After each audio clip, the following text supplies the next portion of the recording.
नमस्कार। गणतंत्र दिवस की बधाइयाँ। क्या आप जानते हैं कि पहले गणतंत्र दिवस पर भारतीय तिरंगा कहाँ फहराया गया था? और क्या आप जानते हैं कि भारत के रिपब्लिक डे परेड का पहला चीफ गेस्ट कौन था? तो आइए ये जानकारियां मैं देता हूं और इसके साथ ही और भी बेहतरीन जानकारियां जो गणतंत्र दिवस से जुड़ी हुई हैं, जिनको जान के आपको बहुत गर्व होगा। तो मैं शुरू करता हूं कि 1950 में 26 जनवरी को पहला हमारा गणतंत्र दिवस मनाया गया था और उसके लिहाज से आज जो है हमारा 72वां गणतंत्र दिवस है। 71 साल पूरे हो चुके हैं। हमारा संविधान इस दिन लागू हुआ था और उस संविधान के पहले जो व्यवस्था चलती थी वो थी गवर्नमेंट ऑफ इंडिया एक्ट 1935। जी हाँ, इसको रिप्लेस किया गया था हमारे संविधान से, जो संविधान दुनिया का सबसे बड़ा संविधान है और इसमें कुल 448 अनुच्छेद हैं। 2 साल 11 महीने और 18 दिन के अथक मेहनत के बाद इसको तैयार किया गया था। और मैं आपको बताने जा रहा हूं कि ये किस स्टेडियम में पहली बार भारत का तिरंगा गणतंत्र दिवस पर लहराया था। तो वो था इरविन स्टेडियम। तो इरविन स्टेडियम जो है वो महाराजा भावनगर ने दिल्ली को गिफ्ट किया था। और जब दिल्ली बनने लगी थी तो जो लुटियंस, बार बार आजकल आप नाम सुन रहे हैं, तो जो लुटियंस थे जिन्होंने दिल्ली डिज़ाइन की थी, उनके उस सांचे में वो स्टेडियम फिट नहीं बैठ रहा था कि उनसे वो पुराने किले का व्यू गड़बड़ हो रहा था और तमाम चीज़ें। लेकिन जो नेता थे उस समय के, जो अधिकारी थे, उन्होंने कहा कि नहीं, इस स्टेडियम को तो रहना चाहिए।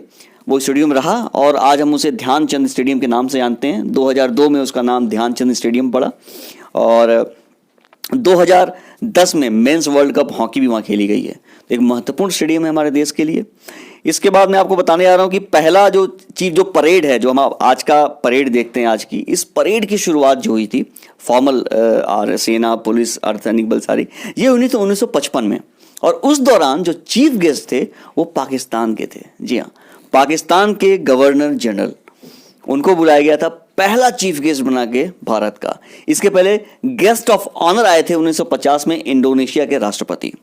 तो आप चीफ गेस्ट और गेस्ट ऑफ ऑनर में कंफ्यूज मत होइएगा, ये दो अलग अलग चीज़ें होती हैं। और आपको मालूम है कि कितने दिनों तक प्रोग्राम चलता है ये 26 जनवरी का? हम तो टीवी देखते हैं, 2 घंटे में परेड खत्म हुई और परेड के बाद लगता है खत्म हो गया, बल्कि नहीं, ये 3 दिनों का कार्यक्रम है। और 29 तारीख को बीटिंग द रिट्रीट आप रायसीना हिल्स पे होती है। कभी इसको भी देखने का मौका मिले तो देखिएगा, टीवी पे तो लाइव आता ही आता है। साथ में आप नेट पे भी सर्च कर सकते हैं और उस दिन तमाम ट्विटर हैंडल से लाइव भी होगा, आप 29 तारीख को देख सकते हैं। ये 3 दिनों का पूरा कार्यक्रम होता है बीटिंग द रिट्रीट। ये सेना का कार्यक्रम होता है। इसमें पूरी एक सेरेमनी होती है, इसमें एक स्पेशल सॉन्ग चलता है। वो सॉन्ग गांधी जी की पसंद का एक सॉन्ग है, वो वहाँ बजाया जाता है। आप देखिए और जानिए क्या है वो सॉन्ग। इसके बाद मैं आपको बताऊं कि अब परेड निकलती है, राजपथ पे निकलती है और राष्ट्रपति झंडा फहराते हैं। तो स्वतंत्रता दिवस और गणतंत्र दिवस, इसमें 2 अंतर होता है कि स्वतंत्रता दिवस के दिन प्रधानमंत्री लाल किले पर झंडा फहराते हैं और गणतंत्र दिवस के दिन राष्ट्रपति राजपथ पर तिरंगा फहराते हैं। अब एक परेड शुरू तो होती है जो है वो राजपथ से, जाती कहाँ तक है ये बहुत सारे लोगों को नहीं मालूम होता है। तो जो परेड होते हैं, जो पूरी परेड और पूरी जो वो झांकियाँ निकलती हैं, वो झांकियाँ राजपथ से इंडिया गेट होते हुए लाल किले तक जाती हैं और लाल किले पे जाके वहाँ पे वो डिस्पर्स होते हैं सारे जवान, सारे झांकियाँ।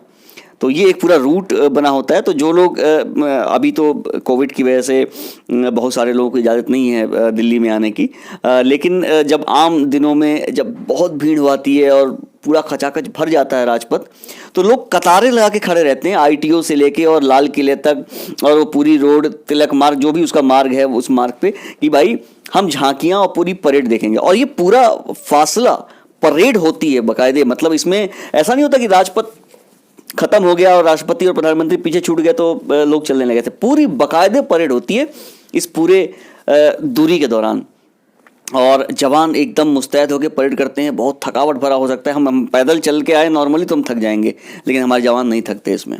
और ये पूरी झांकी वहीं तक जाती है, लाल किले तक। इसके बारे में बताऊं कि संविधान जो है भारत का, इसकी 2 प्रतियां हैं हाथ से लिखी हुई। आपको मालूम है, एक हिंदी में लिखी हुई है, एक अंग्रेजी में लिखी हुई है। और ये प्रतियां अभी तक संभाल के रखी हुई हैं। कहाँ? संसद भवन में। जी हाँ, वहाँ पे एक हीलियम फील्ड जो है वो एक केस है, उसके अंदर इन प्रतियों को रखा गया है। बहुत ही महत्वपूर्ण है प्रतियां। ये दुनिया का सबसे बड़ा संविधान है। तो इसको दुनिया के लिए खास है, न सिर्फ हमारे भारत के लिए।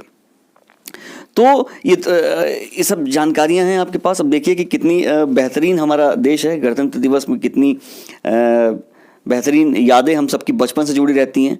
तो आप भी गणतंत्र दिवस मनाइए, देश के ऊपर गर्व करिए, देश संविधान में जो हमारे अधिकार हैं उनके प्रति सचेत रहिए, और अधिकारों के साथ साथ जो ड्यूटीज़ दी गई हैं उन ड्यूटीज़ को भी मत भूलिए, क्योंकि आप सिर्फ अधिकार देखते हैं, ड्यूटीज़ भूल जाते हैं तो ये मिक्सअप होता है, गड़बड़ी होती है। तो जय हिंद,